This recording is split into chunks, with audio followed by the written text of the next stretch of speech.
سے کوشچن ہے کہ عشرہ ذی الحجہ میں کون کون سے کام کرنے کے احکامات ہیں؟ عشرہ ذی الحجہ رسول اللہ صلی اللہ تعالی علیہ وسلم کا فرمان اقدس ہے کہ اللہ رب العزت کی ذات نے ان 10 دنوں کی قسم اٹھائی ہے. سورۃ الفجر میں والفجر ولیال عشر، یہ جو 10 دن ہے رسول اللہ صلی اللہ تعالی علیہ وسلم نے فرمایا یہ ذی الحجہ کے اوائل کے شروع کے جو 10 دن ہیں یہ ان کی برکات. ٹھیک ہے، اب اس میں رسول اللہ صلی اللہ تعالی علیہ وسلم کا فرمان اقدس ہے کہ ان دنوں میں کثرت سے اللہ رب العزت کی بارگاہ میں نوافل ادا کریں، تلاوت قرآن پاک کا کثرت سے اہتمام کریں، ذکر و اذکار کی کثرت کریں، اس کے بعد تسبیحات اللہ اکبر، سبحان اللہ، تحلیل، الحمدللہ، کثرت استغفار ہو، ان تسبیحات ان کو کثرت سے آپ پڑھیں. اور اس کے بعد کوشش کریں کہ ان دنوں میں آپ صدقہ اور خیرات، انفاق فی سبیل اللہ زیادہ سے زیادہ کریں. اس کے علاوہ آپ روزے رکھیں، نہیں رکھ سکتے تو کم از کم جو یوم العرفہ، عرفہ کے دن کا روزہ، نامی کا روزہ جس کو ہم بولتے ہیں عام الفاظ میں، نامی کا روزہ کم از کم آپ لازمی رکھیں. نامی کا یوم العرفہ کے روزے کے بارے میں رسول اللہ صلی اللہ تعالی علیہ وسلم کا فرمان اقدس ہے کہ جو انسان 9 عرفہ کا روزہ رکھتے ہیں اس کو پورا سال کے مقبول روزوں کا ثواب ملتا ہے. تو عشرہ ذی الحجہ میں یہ معمولات ہیں، یہ کام جو رسول اللہ صلی اللہ تعالی علیہ وسلم سے منسوب ہیں، انفاق فی سبیل اللہ، صدقہ خیرات ہو گئے، ذکر و اذکار ہو گئے، نوافل ہو گئے، تہجد ہو گئی.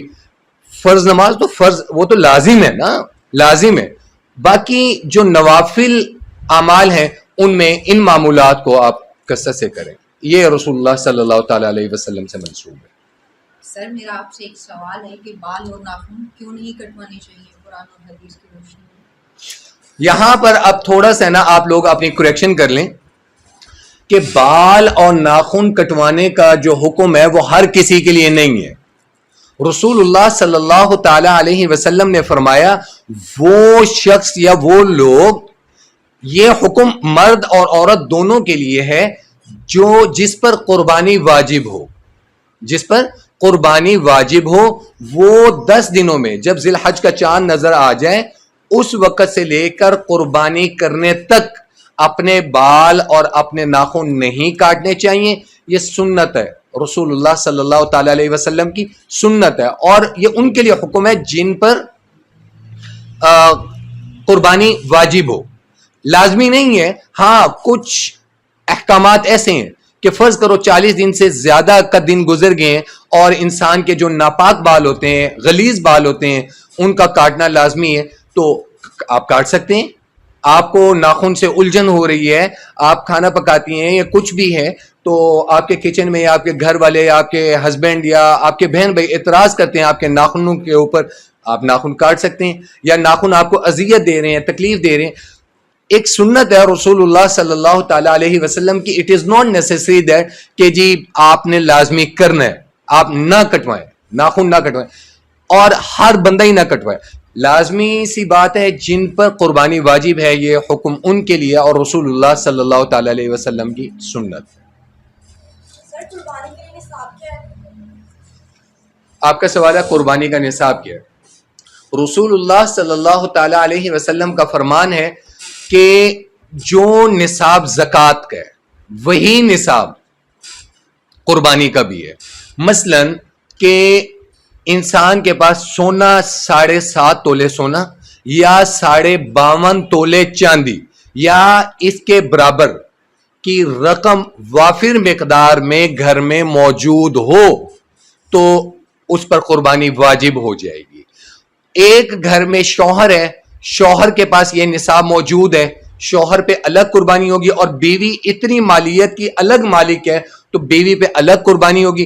گھر کے جتنے افراد جو سن بلوغت میں بالغ ہیں اور اس نصاب کے حامل ہیں ان پر قربانی واجب ہے، وہ چاہے گھر کے جتنے بھی افراد ہوں. ہاں جو بچے گھر کے جو بلوغت میں نہیں ہیں ان پر قربانی واجب نہیں ہے. ہاں اگر ان کی طرف سے آپ لوگ نفل قربانی کرنا چاہتے ہیں یا بچوں کو ترغیب دینے کے لیے آپ نفل قربانی کرنا چاہتے ہیں، آپ کر سکتے ہیں، ٹھیک ہے۔ اسی طریقے سے جیسے کچھ اصحاب ہیں، میرے والد صاحب حضرت مولانا مفتی عطا اللہ صاحب، وہ اپنی قربانی میں رسول اللہ صلی اللہ تعالی علیہ وسلم کی طرف سے بھی قربانی کرتے ہیں، یا وہ لوگ جن کے ماں باپ وفات پا چکے ہیں لیکن وہ ان کو ثواب دینے کے لیے ان کے لیے نفلی قربانی کرتے ہیں۔ اب وہ تو مر چکے ہیں، ان پہ قربانی واجب تو نہیں ہے نا، کیونکہ مرنے کے بعد چلے گئے۔ اب وہ ان کے نفل کے طور نفلی ثواب کے لیے وہ قربانی کا حصہ رکھنا، آپ ان کو بھی رکھ سکتے ہیں، لیکن زندوں کے لیے یہ حکم ہے کہ 52.5 تولے چاندی، 7.5 تولے سونا یا اس کے برابر کی رقم جس پر 1 سال کی مدت پوری گزر جائے، یہ قربانی کا نصاب ہے۔ سر میرا آپ سے یہ سوال ہے کہ قربانی کی فضیلت کیا ہے؟ رسول اللہ صلی اللہ تعالی علیہ وسلم نے فرمایا کہ قربانی سنت ابراہیمی ہے، قربانی سنت ابراہیمی ہے۔ قرآن پاک میں آیا قل ان صلاتی و نسکی و محیای و مماتی للہ رب العالمین، اللہ رب العزت کی ذات کو آپ کے گوشت سے، آپ کے کسی چیز سے کوئی سروکار نہیں، آپ کی نمازوں سے کوئی سروکار نہیں۔ قل ان صلاتی و نسکی و محیای و مماتی للہ رب العالمین، آپ کی ہر چیز یہ اللہ رب العزت کی اطاعت اور اللہ رب العزت کی خوشنودی سنت ابراہیمی اور رسول اللہ صلی اللہ تعالی علیہ وسلم کی سنت ہے۔ قرآن پاک میں آیا تھا نا، جب اللہ رب العزت کی ذات نے حضرت ابراہیم علیہ الصلاۃ والسلام سے کہا قد صدقت الرؤیا انا کذلک نجزی المحسنین، یہاں سے لے کے اگلی آخری آیات تک اللہ رب العزت نے کہا تھا اے ابراہیم آپ نے اپنا خواب سچ کر دکھایا، اب ہم جو آپ کو جزا دیں گے وہ یہ جزا دیں گے کہ آنے والی جو امتیں ہوں گی، محمد رسول اللہ کی جو امت ہوگی وہ اس تیری قربانی کی سنت کو قائم و دائم رکھے گی، آنے والی امتیں اس قربانی کے سلسلے کو جاری و ساری رکھیں گی۔ سورۃ الکوثر میں آیا فَصَلِّ لِرَبِّكَ وَانْحَرْ، اللہ کی رضا اور اللہ کی خوشنودی کے لیے آپ نماز پڑھیں، ونحر اور قربانی کریں۔ قربانی کی فضیلت کے بارے میں مدنی کریم صلی اللہ تعالی علیہ وسلم نے فرمایا کہ قربانی کے جانور کے جسم پر جتنے بال ہوتے ہیں اللہ رب العزت کی ذات اتنی نیکیاں آپ کے نامہ اعمال میں لکھتے ہیں۔ ایک اور حدیث کا مفہوم ہے، رسول اللہ صلی اللہ تعالی علیہ وسلم نے فرمایا کہ جس وقت قربانی کا جانور ذبح کرنے لگتے انسان قصائی اس پہ چھری چلاتے ہیں، اس جانور کا پہلا خون کا قطرہ زمین پر گرنے سے پہلے اللہ رب العزت اس انسان کے گناہوں کو معاف فرما دیتی ہے۔ ایک اور حدیث میں ہے رسول اللہ صلی اللہ تعالی علیہ وسلم نے فرمایا، یہ ابن ماجہ میں ہے، کہ اپنے فربا اور تر و تازہ، فربا یعنی موٹے صحت مند اور تر و تازہ جانوروں کی قربانی کیا کرو، کیونکہ روز محشر یہی جانور آپ کو اپنی پشت پر سوار کر کے پل صراط کے اوپر سے گزار کر لے جائیں گے۔ صحابی نے سوال کیا، حضرت ابو ہریرہ رضی اللہ تعالی عنہ نے سوال کیا کہ یا رسول اللہ بھیڑ کے بارے میں، اب بھیڑ کے تو بال نہیں ہوتے نا، اون ہوتی ہیں، ان کے بارے میں کیا حکم ہے؟ تو مدنی کریم صلی اللہ تعالی علیہ وسلم نے فرمایا اس کے بھی ہر بال کے ذرے کے برابر اللہ ایک نیکی دیتے ہیں۔ ایون دیٹ کہ اس جانور کا جو فضل ہے، جو اوجڑی ہوتی ہے یا اس کی آنتوں کے اندر جو گند ہوتا ہے یا جتنا خون بہتا ہے، اللہ اس کے ایک ایک قطرے اور ایک ایک ذرے کے برابر بھی ایک ایک نیکی عطا فرماتے ہیں۔ یہ فضائل ہے قربانی میں۔ سر میرا آپ سے سوال ہے قربانی کے جانوروں کی تفصیل کیا؟ قربانی کے جانوروں کی تفصیل کیا؟ اچھا، سوال تھوڑا سا اس طرح بن سکتے ہیں کہ سر قربانی کن جانوروں کی ہو سکتی ہے؟ تفصیل سے مراد یہی ہے آپ کی،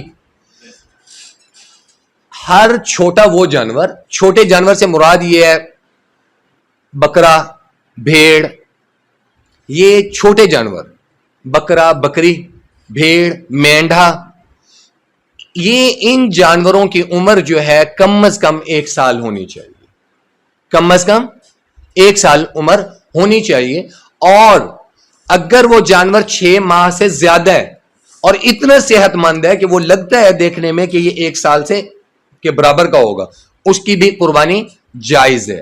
اور چھوٹا جانور جیسے بھیڑ، بکری، یہ ہو گئی، مینڈا ہو گیا، تو یہ جو جانور ہیں یہ ایک بندے کی ایک قربانی کے لیے ہے، سمجھ آ رہی ہے؟ ایک جانور ایک بندے کی قربانی کے لیے. اور جو بڑے جانور ہیں جیسے اونٹ کی عمر کم از کم 5 سال ہونی چاہیے. گائے، بھینس کے بارے میں یہ حکم ہے کہ بھینس جو ہے یہ گائے کے مشابہ ہوتی ہے اور اس کے جو حکم ہے وہ گائے کا حکم ہے. ٹھیک ہے، اس کی بہت سی اس کے فتوے بھی موجود ہیں اور بہت سے احکامات موجود ہیں کہ بھینس کی جو قربانی ہے وہ گائے کی قربانی کے برابر ہے. تو اس میں اس کی عمر کم از کم 2 سال ہونی چاہیے، صحت مند ہونی چاہیے. اور سب سے بڑی چیز اس میں جو قربانی کے حصہ دار ہیں وہ 7 لوگ شامل ہو سکتے ہیں.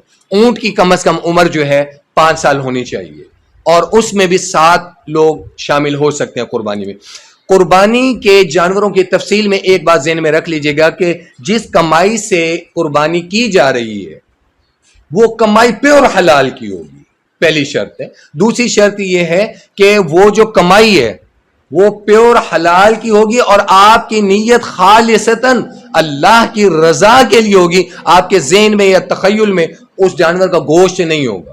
پھر اس کے بعد اس گوشت کے 3 حصے جو رسول اللہ صلی اللہ تعالیٰ علیہ وسلم کی سنت ہے، 3 حصے ہوں گے. ایک حصہ آپ کے اپنے ذاتی گھر کے لیے ہوگا، ایک غریبوں اور مساکین کے لیے ہوگا جو آپ تقسیم کریں گے، ایک آپ کے عزیز و اقارب یا دوستوں جن آپ نے تقسیم کرنے. یہ 3 بنیں گے.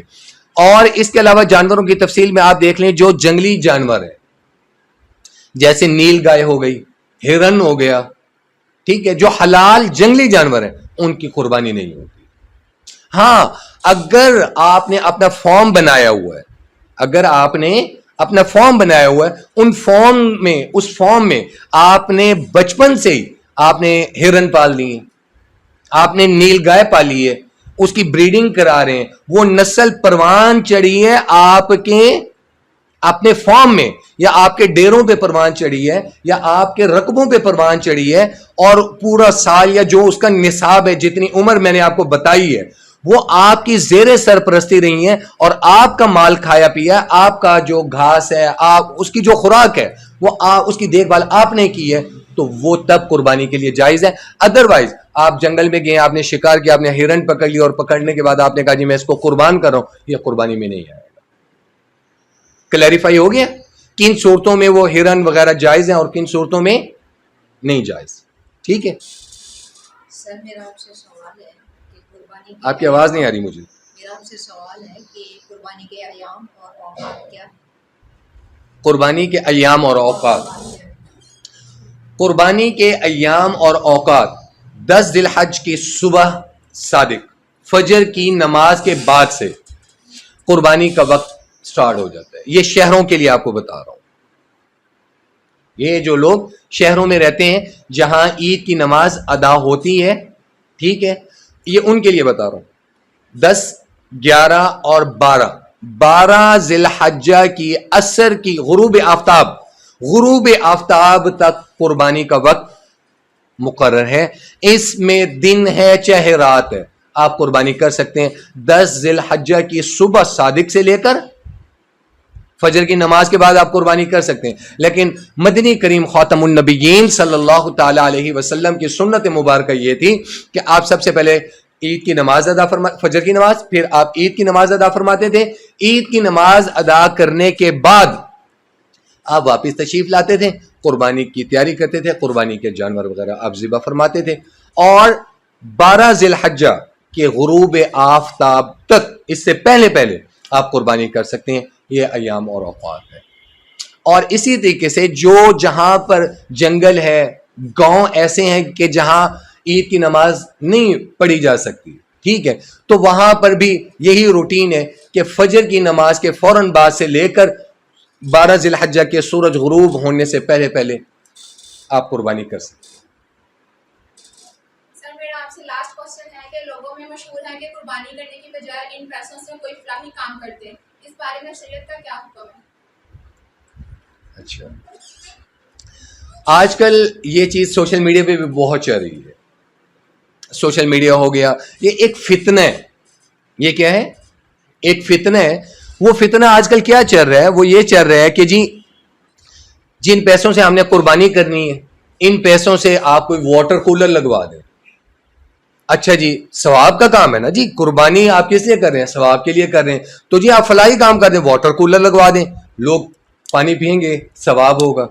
اچھا جی آپ کسی ہاسپٹل میں ویل چیئر لے کر رکھ دیں, آپ وہ کسی ہاسپٹل میں آپ بیڈ لے کر رکھ دیں, آپ نے لازم ثواب ہی کرنا ہے نا, تو ثواب کے لیے آپ لوگ یہ فلاحی کام کر دیں.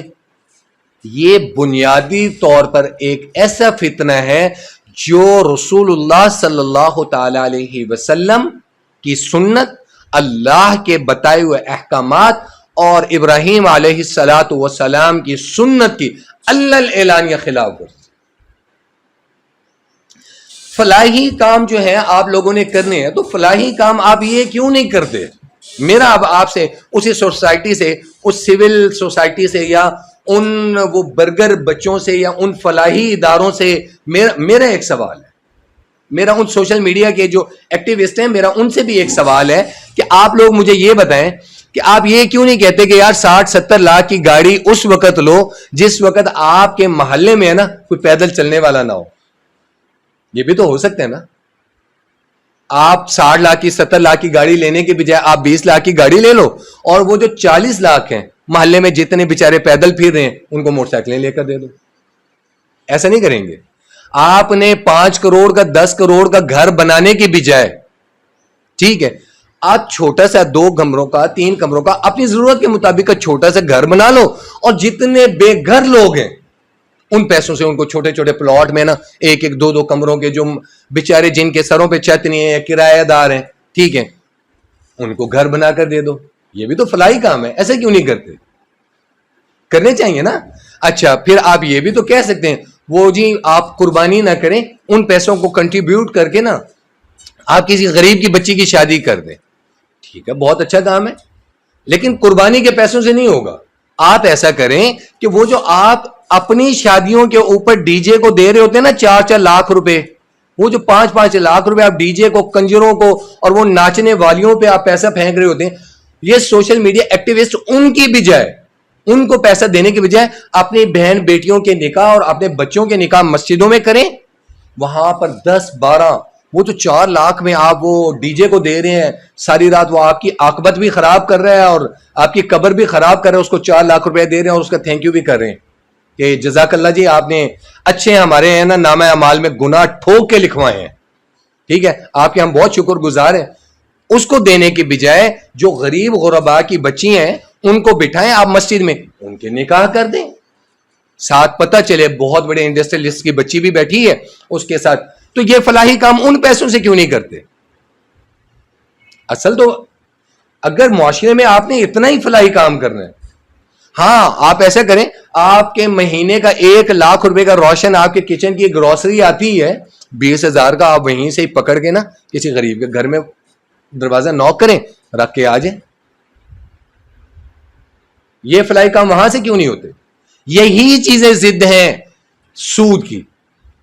انفاق فی سبیل اللہ, اللہ نے یہ نہیں کہا کہ آپ انفاق نہ کرو, اللہ نے کہا انفاق فی سبیل اللہ کرو, خیرات کرو, صدقات کرو.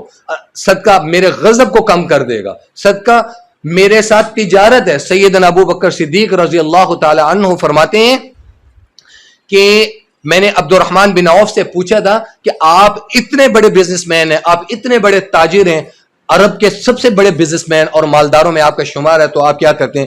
تو حضرت عبد الرحمن بن عوف رضی اللہ تعالی عنہ نے فرمایا تھا کہ جس وقت مجھے گمان ہوتا ہے کہ میں خسارے کی طرف جانے لگا ہوں یا میں نقصان کی طرف جانے لگا ہوں, میں اللہ سے تجارت کر لیتا ہوں. سیدنا ابو بکر صدیق رضی اللہ تعالی عنہ نے فرمایا اللہ سے تجارت؟ انہوں نے کہا ہاں, میں اللہ کو ہے نا ادھار دیتا ہوں. انہوں نے کہا اللہ کو کیا ضرورت ہے ادھار لینے کی؟ انہوں نے کہا میں اس لیے دیتا ہوں, اللہ کے راستے میں خرچ کرتا ہوں, میں صدقہ بڑھا دیتا ہوں. جب میں صدقہ بڑھاتا ہوں تو اللہ دنیا میں مجھے 10 گنا اور آخرت میں 70 گنا دیتے ہیں. یعنی آپ 1 دینار 1 روپیہ, خیر آپ ڈالروں والے لوگ ہیں, آپ $1 اللہ کے راستے میں خرچ کریں, اللہ $10 دنیا میں دے گا اور $70 آپ کو آخرت میں مل جائیں گے. تو یہ انفاق فی سبیل اللہ, صدقہ, خیرات, فلاحی کام ایک الگ چیز ہے. ایک سنت رسول اللہ کی سنت ایک الگ چیز ہے. یہ فلاحی کام حضرت عثمان سے زیادہ کوئی کرنے والا آج موجود ہے؟ سیدنا ابو بکر صدیق سے زیادہ کوئی فلاحی کام کرنے والا موجود ہے؟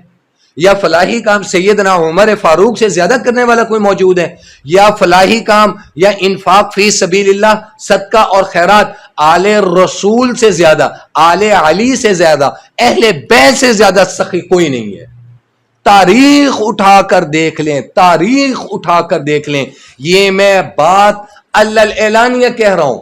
اگر میری یہ بات غلط ثابت ہو جائے، میرا چیلنج ہے پوری دنیا کو آ کر میرا گریبان پکڑ لے. اصحاب اہل بیت سے زیادہ سخی دنیا میں آج تک کوئی پیدا نہیں ہوا.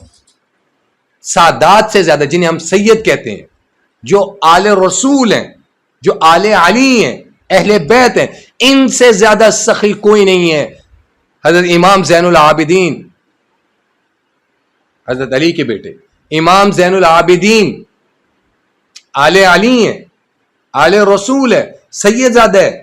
جس وقت آپ کی وفات ہوئی تو آپ کو غسل دیا جا رہا تھا، تو غسل دینے والے رو پڑے اور انہوں نے آپ کے غلام کو پکڑ لیا. ان کی کمر پر نشان، جیسے ہمیں کوئی چوٹ لگے تو وہ نشان پڑ جاتے ہیں نا، وہ فار ایور کے لیے ہو جاتے ہیں. ٹھیک ہے، نیل پڑنا ہے. پنجابی بندہ ہوں جھٹکا سا، تو وہ کیا کہتے ہیں؟ نیل پڑ گئے. کچھ نیل ہوتے ہیں جو وقت with the passage of time remove ہو جاتے ہیں، کچھ نیل ایسے ہوتے ہیں جو زندگی بھر کے لیے رہ جاتے ہیں. تو وہ نیل پڑے ہوئے تھے کمر کے اوپر. انہوں نے کہا یہ کس چیز کے نشان ہے؟ تو غلام خاموش رہا، غلام خاموش رہا. تو پھر اس سے پوچھا تو وہ رو پڑا. انہوں نے کہا یہ امام صاحب کا راز تھا جو اللہ اور ان کے درمیان اور میرے درمیان تھا، لیکن آج ان کا پردہ فرمانے کے بعد میں یہ راز افشا کر رہا ہوں. کوئی رات ایسی نہیں تھی کہ جب امام زین العابدین اپنے کندھوں پر راشن اور سامان لاد لاد کر جو مستحقین ہیں ان کے گھروں تک نہ پہنچا کے آتے تھے. میں غلام ساتھ ہوتا تھا، میں کہتا تھا حضرت میں اٹھاتا ہوں. کہتے تھے نہیں، کیا روز قیامت میرے اعمال کا بوجھ تو اٹھائے گا؟ انہی کے بارے میں حضرت امام زین العابدین کی سخاوت کے بارے میں مشہور ہے. ایک مسافر آیا اور آ کر کہا کہ میں کچھ دن آپ کے پاس مہمان رہنا چاہتا ہوں. آپ نے کہا رہو. اپنے غلاموں سے کہا اور خود اعلیٰ اکرام کیا، عزت، تواضع، کھانا پینا اعلیٰ سے اعلیٰ ان کو بستر دیا. جب وہ رخصت ہونے لگا تو آپ نے کچھ پیسے اور کچھ سامان اس کو ہدیہ کرنا چاہا تو وہ رو پڑا. روتے ہوئے اس نے کہا آپ نے مجھے پہچانا؟ آپ نے مجھے پہچانا؟ آپ خاموش رہے. اس نے کہا آپ نے مجھے پہچانا؟ آپ خاموش رہے. اس نے کہا میں آپ کی آل کا قاتل ہوں، میں کربلا کے میدان میں آپ کی آل کا قاتل ہوں، آپ کے خاندان کا قاتل ہوں. میرے ہاتھ آپ کے خون سے، آپ کی نسل کے خون سے رنگے ہوئے ہیں، اور جاننے کے باوجود میرے ساتھ یہ حسن سلوک کر رہے ہیں. قربان جاؤں سادات آپ کی شان پر، قربان جاؤں اہل بیت کی فضیلت پر، اہل بیت کے مناقب پر. آپ نے فرمایا وہ تیرا فعل تھا، تو جانے اور اللہ جانے. تو میرے گھر پر مہمان آیا تھا، یہ میری ماں کی تربیت تھی، یہ میرا معمول ہے، یہ اہل بیت کی تربیت ہے. مجھے پتا تھا کہ تیرے ہاتھ میری نسل کے خون سے رنگے ہوئے ہیں، یہ میرا قول و فعل ہے. تو میرے ہاں مہمان. وہ تڑپ اٹھا، چیخ اٹھا. کائنات میں، again I am repeating my words, کائنات میں اصحاب اہل بیت آل رسول سے زیادہ سخی کوئی نہیں ہے. کائنات میں ابو بکر سے زیادہ سخاوت والا کوئی نہیں ہے جس نے بلال کو خریدا، جس نے اپنا تن من دھن اپنے گھر کے در و دیوار کے اوپر ہاتھ پھیرا. رسول اللہ صلی اللہ تعالی علیہ وسلم نے فرمایا ابو بکر گھر والوں کے لیے بھی کچھ چھوڑا؟ کہا یا رسول اللہ وہاں صرف آپ کی اور اللہ کی محبت کے علاوہ کسی چیز کی ضرورت نہیں. اس سے زیادہ سخاوت کوئی ہوگی؟ سیدنا عمر فاروق اپنے گھر کا آدھا سامان اٹھا کر لے کر آ گئے. ان سے زیادہ کوئی سخی ہوگا؟ حضرت عثمان جن کے اکاؤنٹ آج بھی عرب کے بینکوں میں چل رہے ہیں، جن کے باغ سے آج بھی عرب مستفید ہو رہے ہیں، ان سے بڑی فلاح والا کوئی کام کرنے والا ہوگا؟ آل علی سے زیادہ کوئی سخی ہوگا؟ مولا علی سے زیادہ کوئی سخی ہوگا؟ تو یہ فلاحی کام انہوں نے بھی کیے تھے، لیکن قربانی بھی کی تھی. قربانی ایک الگ چیز ہے، فلاح کے کام الگ چیز ہے. قربانی کا نصاب الگ ہے، اور فلاحی کام آپ جتنے مرضی کریں انفاق فی سبیل اللہ، آپ کو کس نے روکا ہے؟ لیکن ان دونوں چیزوں کو آپ اکٹھا نہیں کر سکتے، آپ ان کو ایک دوسرے کے متبادل نہیں کر سکتے. آپ یہ نہیں کہہ سکتے کہ ان پیسوں کو میں یہاں یوٹیلائز کر دوں. ہاں میں آپ سے کہوں کہ جی فلاں انسان مر رہا ہے یا فلاں انسان مفلوق الحال ہے، فلاں کے گھروں میں فاقے ہیں، فلاں کے بچے کا کیریئر داؤ پہ لگا ہوا ہے، یا فلاں کی بچی کی عزت نیلام ہونے والی ہے، آپ ایسا کریں کچھ پیسہ دے دیں اور اس کے تن اور جسم کو ڈھانپ لیں. اس وقت تو آپ کو اپنے 3600 معاملات، یہ میری بیٹی کے لیے رکھا ہوا ہے، یہ میرے حج کے لیے پیسہ رکھا ہوا ہے، یہ میرے زکوٰۃ کا پیسہ رکھا ہوا ہے. آپ مجھے بتاؤ، آپ فرض نماز چھوڑ دیتے ہیں، فرض نماز چھوڑ دیتے ہیں اور ساری رات نفل پڑھتے رہیں، ساری زندگی نفل پڑھتے رہیں، آپ کی ساری زندگی کے نفل پڑھنا اس ایک فرض کے ثواب کے برابر ہو سکتے ہیں؟ نہیں ہو سکتے نا. تو آپ کی ساری زندگی کے فلاحی کام ایک طرف، جو رسول اللہ کی سنت ہے، جو ابراہیم علیہ السلام کی سنت ہے، جس کا حکم اللہ نے دیا، اس کا الگ نصاب ہے. تو ان دونوں کو آپ اکٹھا نہیں. یا وجیہتی